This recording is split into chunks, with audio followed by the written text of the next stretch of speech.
The U.S. Department of Agriculture said on Saturday that food benefits under one of the country's biggest social assistance programs will not be issued in November.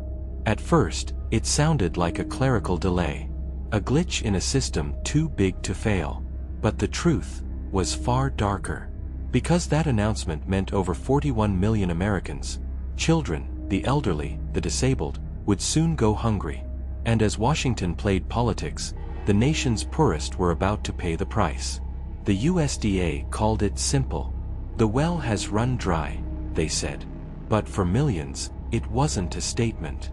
It was a death sentence. This is the true story of the SNAP crisis, the moment the U.S. nearly watched its people starve, and how corruption, power, and silence turned hunger into a political weapon. On January 25th, the USDA's website quietly posted a message. Short, cold, bureaucratic. At this time, there will be no benefits issued on November 1st. No emotion, no apology, just emptiness. The country was already deep into a federal government shutdown, the longest in U.S. history. Federal workers weren't being paid. National parks were closed. And now, the government's lifeline for the hungry, SNAP, the Supplemental Nutrition Assistance Program, had run out of money. 41 million Americans relied on those payments. Single parents, seniors on fixed incomes, entire families balancing survival on $120 a month. And in states like New Mexico, where 21% of residents depended on SNAP, the panic was immediate. Food banks began reporting lines wrapping around city blocks. Local news stations showed footage of families stockpiling canned goods, preparing for the famine they never thought would reach them. In Virginia, the governor declared a state of emergency. In Louisiana, the same. Their message was clear: the federal government may have failed you, but we won't. But there was one question no one seemed to ask. Why did the USDA wait this long to act, when they had emergency funds they could have used? A leaked memo, first reported by Reuters, exposed something chilling. Inside USDA headquarters, staff had already known for weeks that SNAP funds were running out. They even drafted plans to tap into emergency reserves. But senior officials refused to authorize it. According to the memo, the department will not draw on emergency reserves to fund food benefits in November. The reason? Politics. The shutdown was a power struggle between Congress and the White House, over a border wall, spending bills, and political dominance. And SNAP became a pawn. On one side, Democrats urged the USDA to use their emergency funds immediately. Over 200 members of Congress signed letters, begging them to act before the crisis hit. On the other side, the Trump administration dug in, accusing Democrats of obstruction. And in the middle of it all were people like Sarah Carlson, a 32-year-old mother of 3 from Ohio. Sarah had grown up believing that hard work kept you safe. But after her husband's accident and losing her job, SNAP became her only way to feed her children. When the benefits stopped, she called the helpline, only to hear an automated message. Due to the ongoing federal shutdown, benefits will not be issued this month. Sarah's youngest child, Mia, was 4. She thought shutdown meant nap time. Sarah didn't have the heart to tell her that shutdown meant no dinner tonight. To understand how the SNAP crisis became a national emergency, you have to understand the scale. SNAP isn't small. It's the largest food aid program in America. Every month, $6 billion flows to grocery stores, farmers markets, and families in need. When that money stops, the entire food economy trembles. Analysts warned that within 2 weeks, grocery chains would begin laying off workers. Farmers who relied on bulk SNAP sales could lose their crops. And local governments, already stretched thin, would face food riots. News anchors debated who to blame. Some pointed at Congress, others at the USDA. But no one could deny it: the country was on the brink of a humanitarian disaster. Economists predicted over 1 million children could face hunger by December if the standoff continued. And yet, behind closed doors, USDA officials treated it like a chess game. One insider later told reporters, "It wasn't about hunger. It was about leverage. When reporters dug deeper into USDA spending, they found something disturbing. While families were struggling to eat, the department had quietly diverted $300 million from administrative reserves into non-essential contracts, office renovations, tech upgrades, and consulting fees. And the kicker: some of those contracts were awarded to companies with political ties to top USDA officials. Documents obtained under the Freedom of Information Act revealed a paper trail of ignored warnings. Emails showed staff pleading for emergency authorizations. If we do not act, millions will lose access to food by mid-November, one deputy director wrote. The response? A single line: "We are aware." As the public panic grew, officials began quietly deleting posts and emails mentioning emergency funding. But it was too late. The truth was out. The government had the power to stop the hunger crisis, and chose not to. By early November, food pantries across the country were reporting record shortages. In Atlanta, one pantry said they were feeding 800 people a day, triple their usual number.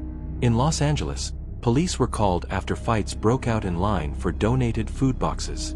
And in New Mexico, volunteers began rationing supplies, 1 can of beans per person. The government called it a temporary inconvenience. But to millions of Americans, it felt like betrayal. Sarah Carlson's story went viral after a local TV interview. She stood outside a food bank in the freezing cold, holding her daughter, and said, "I never thought I'd beg for food in the United States." That clip spread like wildfire. Within days, #SNAPEcrisis was trending nationwide. For the first time in decades, Americans saw hunger, not in distant lands, but on their own streets. And then came the backlash. White House officials accused the media of exaggerating the crisis. One spokesperson claimed, "Most SNAP users have savings or can find other resources." That comment lit the internet on fire. Protests erupted outside federal buildings. In Washington, D.C., thousands gathered with signs reading, "We can't eat politics." Amid the chaos, one voice stepped forward. Her name was Marianne Torres, a USDA analyst. And she claimed the agency's leadership had deliberately withheld aid to pressure Congress. In a leaked interview, Torres said, "They wanted to make people angry enough to blame Democrats. It was all strategy." Her claims sparked outrage and fear. Within 24 hours of the leak, she was placed on administrative leave. When reporters tried to reach her for comment, her phone went dead. Her email deleted. Her social media accounts vanished. A week later, she broke her silence again, sending encrypted files to a journalist from the Hill. Inside those files were meeting transcripts, showing that top USDA officials had indeed discussed leveraging SNAP timing to increase negotiation pressure. It wasn't just neglect. It was manipulation. When the story broke, the USDA called it false and taken out of context. But the damage was done. The public now knew that hunger had been used as a weapon. Historians would later call the SNAP crisis the first modern weaponization of hunger in U.S. domestic politics. For decades, the country had prided itself on fighting famine abroad. But now, it has created one at home. Economists estimated that the shutdown cost low-income families over $2 billion in lost food access. Children skipped meals. Parents rationed baby formula. Seniors fainted in grocery stores with empty EBT cards. And yet, no one went to jail. No one lost their job. The USDA resumed payments weeks later, quietly, with no apology. Sarah Carlson eventually got her benefits back. But the damage was permanent. Her credit was destroyed.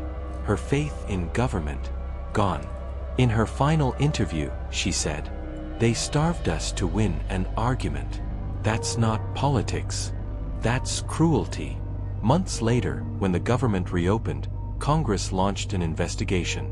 The hearings were explosive. Senators demanded to know why the USDA refused to use its emergency funds. But every question met the same rehearsed response. "We followed protocol." When asked if political motivations played a role, officials denied everything. But leaked internal messages painted a different picture. One official texted another during the hearings. "Relax. They'll forget about it in a week."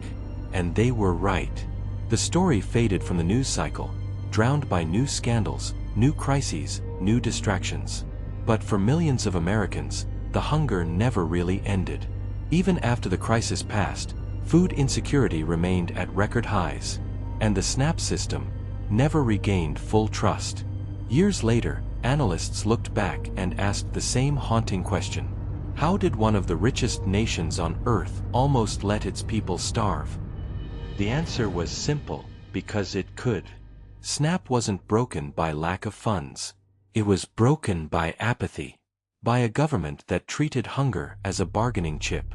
By leaders who saw statistics, not human beings. Sarah Carlson now runs a local food pantry in Ohio. She never forgot the shutdown. Every Thanksgiving, she tells her story to remind people how close the country came to collapse. Hunger doesn't start when the money stops, she says. It starts when people stop caring. The USDA never released a full audit of how SNAP funds were handled during the shutdown. The internal memo remains sealed. And while billions were restored to the program, the trust was not.